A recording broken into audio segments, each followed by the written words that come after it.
La Casa de Alcuentru de la Pola conmemoraba ayer su 17º aniversario. Con motivo del mismo se organizaron diversos actos para conmemorar un año más la apertura de este espacio de encuentro y lucha contra la violencia de género. La fachada de la Casa de Alcuentru luce desde hace unos días nuevo mural. El llamado Nuevos Caminos, Nuevas Raíces fue inaugurado en el día de ayer. El mismo estuvo financiado con cargo al Pacto de Estado contra la Violencia de Género.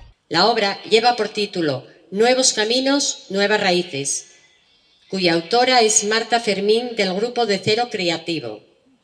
Con motivo de la subvención del Pacto de Estado contra la Violencia de Género, el equipo de Cero quiso con este proyecto integrar con el edificio motivos geométricos y expresionistas, realizando los colores del interior de la casa, aplicando dibujos de trazo, imitando caminos, raíces y ramas en tonos blancos y rosados muy pálidos.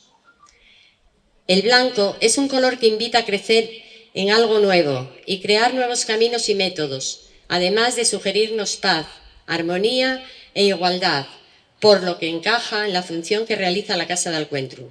Tras la inauguración se realizaba además una muestra de algunas de las actividades que se realizan en la Ca Alcuentru, imágenes que os dejamos a continuación.